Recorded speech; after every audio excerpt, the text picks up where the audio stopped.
Hello and great evening. This is Terry. Welcome back to my channel. I want to go ahead and put this out there because I always forget to say it at the end. And I want to also encourage you to read the description of the channel. So I have on my headset because I want to minimize any background noise. I also I do not have my tripod. I don't have anything with me, but I want to go ahead and pop on and say hello to you. And today we're going to be talking about anger. So before I get started, I want to ask you to subscribe to the channel if this channel influenced you in a positive way, or if you know someone who wants or needs the information. And also not just subscribe, but like the video and share it. Try to share it with at least 3 people. So today I'm talking about anger. What is anger? And is anger okay? The topic came up because so many people have been talking about it and have been experiencing it in so many situations. So I felt like this would be a good topic to talk about. And I probably won't edit this video, so you'll just see me and all of the other imperfections. So, what is anger? Anger is actually considered to be a secondary emotion in a lot of cases. And what that means is that it's the emotion that you feel from the primary emotion. It might be shame, it might be guilt. So that's one of the ways that we can look at it from a mental health or psychological point of view. So, and if you look in Webster's may say anger is thing that's felt in an intense emotion when something doesn't go our way, when we don't get the outcome that we expect, or when we have an offense that's um committed against us.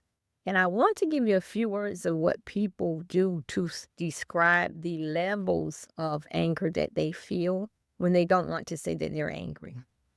So one of those, if you look at the milder forms of anger, if you want to consider this to be like on a scale of 1 to 10, anger can go from that range, from being very intense to mild. So some of the things people say when they're angry and they don't want to say that they're angry may be irritated, annoyed, frustrated. Someone on a more moderate level may say that they are fed up, disappointed, or even resentful. Someone who's on 10 might say, hey, I'm livid, I am furious. And oftentimes, when someone is admitting that they're angry, those are the words that you will hear some people say. So far, what we're talking about, anger. So when you are angry, the worst thing you can do is to sweep it under the rug. The best thing you can do is to kind of get in touch with your feelings and understand why you feel this way. It is a normal emotion. It's what we do when we're angry that counts. So, are we processing the anger and really getting in touch with our emotions? Or are we saying, you know what, I'm good, I'm all right, when you know good and well you're angry? One of the best things to do is to get in touch with your anger and ask yourself, why? Why do I feel like this? When you do that, oftentimes you will realize you really don't even want to waste your energy in feeling that way. So that's called looking at your triggers. What is triggering you? It may be a past event, it may be a present event, or it may be something that you anticipate will happen.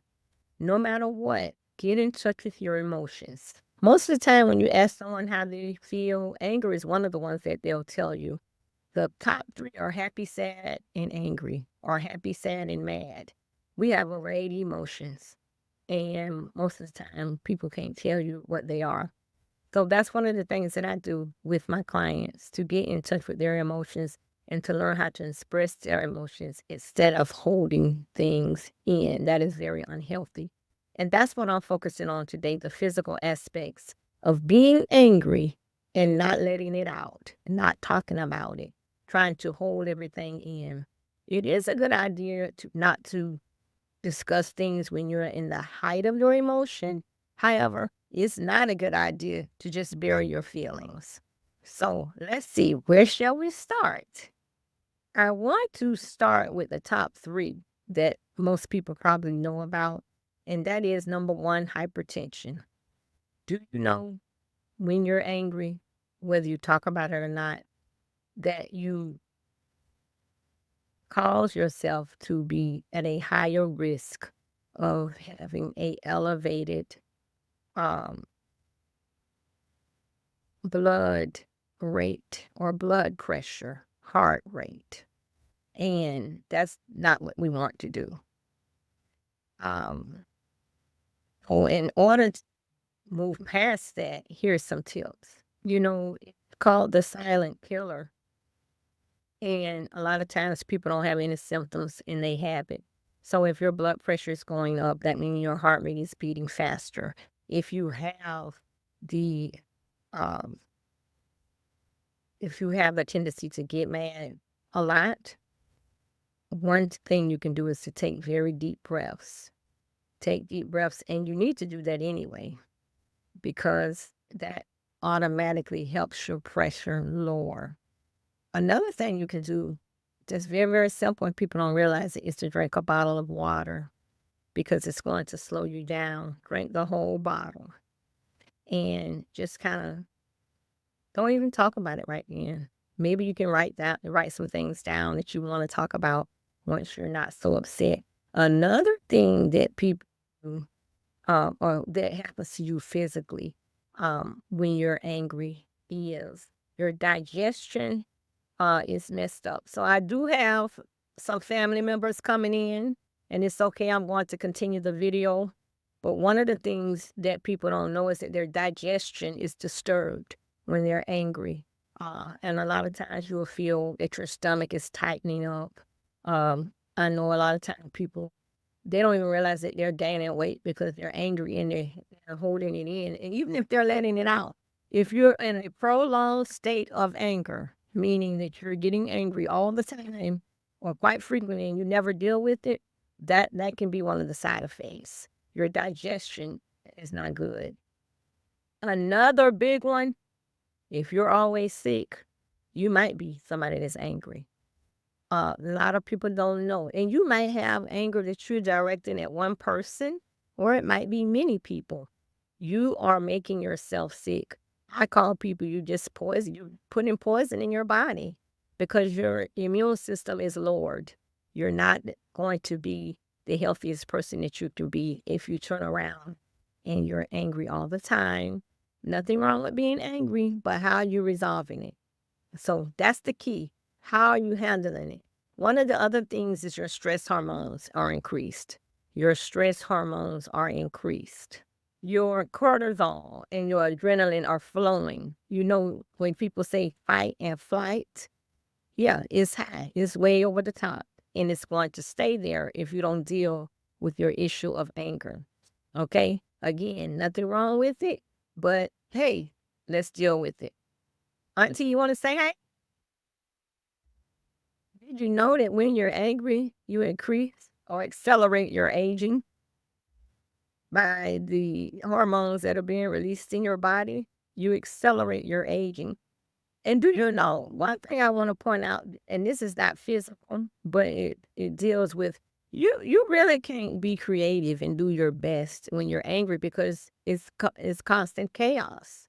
So you want to make sure that if you're angry, you create space for you to heal and you create a space for you to deal with it and for you to go back to a state of calmness, for you to figure out why you're angry. And deal with it. And as far as the stress hormone that's constantly being released in your body, you may want to talk to someone who is mental health, who deals with mental health, or even if it's in a coaching aspect, so it can be life coach counseling. You want to deal with that if you find that you're always angry. And if you know what it is, you may be able to bring the change about on your own.